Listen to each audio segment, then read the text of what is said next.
SSLC ಮುಗಿಸಿದಂತಹ ಎಲ್ಲ ವಿದ್ಯಾರ್ಥಿಗಳಿಗೆ ಒಂದು ಸಿಹಿ ಸುದ್ದಿ. ಏನಪ್ಪ ಅಂದ್ರೆ ITI 2024ನೇ ಸಾಲಿನ ಅಡ್ಮಿಷನ್ ಆನ್ಲೈನ್ ಮುಖಾಂತರ ಅರ್ಜಿ ಸಲ್ಲಿಸುವುದು ಈಗಾಗಲೇ ಸ್ಟಾರ್ಟ್ ಆಗಿದ್ದ. ಅಪ್ಲಿಕೇಶನ್ ಹಾಕಕ್ಕೆ ಲಾಸ್ಟ್ ಡೇಟ್ ಏನಂತೇಳಿ, ಆ ಅಪ್ಲಿಕೇಶನ್ ಹಾಕಬೇಕಂದ್ರೆ ಡಾಕ್ಯುಮೆಂಟ್ಸ್ ಏನೆಲ್ಲ ರಿಕ್ವೈರ್ಮೆಂಟ್ ಇದೆ ಅಂತೇಳಿ, ಮತ್ತು ಅಪ್ಲಿಕೇಶನ್ ಯಾವ ರೀತಿ ಹಾಕಬೇಕು, ಯಾವ ವೆಬ್ಸೈಟ್ನಲ್ಲಿ ಹಾಕಬೇಕು, ನಿಮ್ಮ ಅಪ್ಲಿಕೇಶನ್ ಹಾಕಿದ ಮೇಲೆ ಫಸ್ಟ್ ರೌಂಡ್ ಸೀಟ್ ಅಲಾಟ್ಮೆಂಟ್ ಯಾವಾಗ ಆಗುತ್ತೆ, ಆ ಫಸ್ಟ್ ರೌಂಡ್ ಒಳಗೆ ಸೀಟ್ ಸಿಗಲಿಲ್ಲ ಅಂದರೆ ಸೆಕೆಂಡ್ ರೌಂಡಿನ ಅಡ್ಮಿಷನ್ ಯಾವಾಗ ಸ್ಟಾರ್ಟ್ ಆಗುತ್ತೆ, ಈ ಎಲ್ಲ ಡೀಟೇಲ್ಸನ್ನು ಈ ಒಂದು ವಿಡಿಯೋದಲ್ಲಿ ನಾವು ನೋಡೋಣ್ರಿ. ನಮಸ್ಕಾರ ರೀ ಎಲ್ಲರಿಗೂ. ವಿಡಿಯೋನ ಸ್ಟಾರ್ಟ್ ಮಾಡೋಣ್ರಿ. First of all admission ITI ಅಡ್ಮಿಷನ್ನ 2024 ನೋಟಿಫಿಕೇಶನ್ 18 ಮೇ, ಈ ತಿಂಗಳ 18 ಮೇಕ ಆಲ್ರೆಡಿ ಆಗಿದ್ದೆ. ಆನ್ಲೈನ್ ಮುಖಾಂತರ ಅಪ್ಲಿಕೇಶನ್ ಹಾಕೋದು 20ನೇ ತಾರೀಕು ಸ್ಟಾರ್ಟ್ ಆಗೈತೆ ರೀ. ಈ ತಿಂಗಳ 20ಕ್ಕೆ ಅಡ್ಮಿಷನ್ ಮಾಡ್ಕೊಳ್ಳೋದು, ಆನ್ಲೈನ್ ಮುಖಾಂತರ ಅರ್ಜಿ ಹಾಕುವಂತಹ ಪ್ರೊಸೆಸ್ ಐತಲ್ಲ, ITI ಆನ್ಲೈನ್ ಅರ್ಜಿ ಸ್ಟಾರ್ಟ್ ಆಗೈತೆ ರೀ.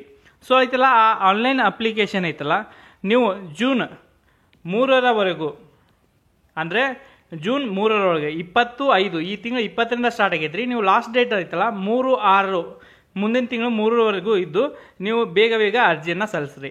ಫಸ್ಟ್ ರೌಂಡ್ ಐತಲ್ಲ, ಫಸ್ಟ್ ರೌಂಡ್ 10/6 2024 ಅಲಾಟ್ ಆಗತ್ತೆ ರೀ.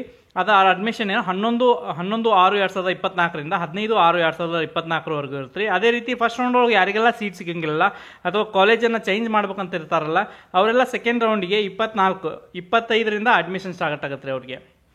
ಈ ಒಂದು ಆನ್ಲೈನ್ ಮುಖಾಂತರ ಅರ್ಜಿ ಸಲ್ಲಿಸಾಕ ನಿಮಗೆ ಯಾವೆಲ್ಲ ಡಾಕ್ಯುಮೆಂಟ್ಸ್ ರಿಕ್ವೈರ್ಮೆಂಟ್ ಇದೆ ಅಂತ, SSLC marks card, income caste, Aadhaar card ಮತ್ತು ಫೋಟೋ ಸಿಗ್ನೇಚರ್, ನಿಮ್ಮ ಮೊಬೈಲ್ ನಂಬರ್, ಇಮೇಲ್, ಇವೆಲ್ಲ ಬೇಸಿಕ್ ಡೀಟೇಲ್ಸ್ ಅಲ್ಲ. ನಿಮ್ಮ ನಿಯರೆಸ್ಟ್ ಸೈಬರ್ ಸೆಂಟ್ರಿಗೆ ಹೋಗಿ ನೀವು ಆನ್ಲೈನ್ ಮುಖಾಂತರ ಈ ಅರ್ಜಿನ ಸಲ್ಲಿಸ್ಬೋದಾಗೈತೆ ರೀ. ಈ ಎಲ್ಲ ಡಾಕ್ಯುಮೆಂಟ್ಸ್ನ ತೊಗೊಂಡೋಗ್ಬೇಕಾಗತ್ತೆ ರೀ.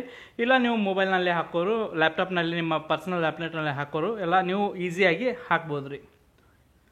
ಇದು ಬಂದುಬಿಟ್ಟು ನೆಕ್ಸ್ಟ್ ಐತಲ್ಲ, ಇದು ವೆಬ್ಸೈಟ್ ಯಾವ ವೆಬ್ಸೈಟ್ ಮುಖಾಂತರ ಹಾಕ್ಬೇಕಂತ ಹೇಳಿದರೆ ಇಲ್ಲ ಐತೆ ನೋಡಿರಿ, www.cite.karnataka.government.in ಈ ಒಂದು ಅಫಿಷಿಯಲ್ ವೆಬ್ಸೈಟ್ ಮುಖಾಂತರ ನೀವು ITI 2024 ಅಡ್ಮಿಷನ್ಗೆ ಅರ್ಜಿಯನ್ನು ಸಲ್ಲಿಸಬಹುದಾಗಿತ್ತು ರೀ. ಏನಪ್ಪ ಅಂದ್ರೆ 3ನೇ ತಾರೀಕು ಮುಂದಿನ ತಿಂಗಳು ಜೂನ್ 3ರ ಒಳಗೆ ಐತಲ್ಲ, ಈ ಒಂದು ವೆಬ್ಸೈಟ್ ಮುಖಾಂತರ ನೀವು ಅರ್ಜಿಯನ್ನು ಬೇಗನೆ ಸಲ್ಲಿಸ್ರಿ. ಏನಪ್ಪ ಅಂದ್ರೆ ಲಾಸ್ಟ್ ಮೂಮೆಂಟಿಗೆ ಐತಲ್ಲ ಅರ್ಜಿ ಭಾಳ ಮಂದಿ ಹಾಕ್ತಿರ್ತಾರಲ್ಲ ಲಾಸ್ಟ್ ಡೇಟಿಗೆ ಹಾಕೋಣ ಅಂತೇಳಿ, ಅವಾಗ ಐತಲ್ಲ ಸರ್ವರ್ ಬ್ಯುಸಿಯಾಗಿ ಅರ್ಜಿಗಳು ತೋಲಿಲ್ಲ ಅಂದ್ರೆ ನಿಮ್ಮ 1 ಇಯರ್ ಒಂದು ಫ್ಯೂಚರ್ ಐತಲ್ಲ ಹಿಂದುಳಿದು ಬಿಡ್ತೀರಿ. ಸೊ ಐತಲ್ಲ ಬೇಗನೆ ಅರ್ಜಿ ಹಾಕ್ರಿ. ಇದೇ ರೀತಿ ಇನ್ಫಾರ್ಮೇಟಿವ್ ವಿಡಿಯೋ ನೋಡೋದಕ್ಕೆ ನಮ್ಮ ಯೂಟ್ಯೂಬ್ ಚಾನಲ್ನ ಸಬ್ಸ್ಕ್ರೈಬ್ ಮಾಡಿ ಬೆಲ್ ಬಟನ್ನ ಒತ್ತಿರಿ.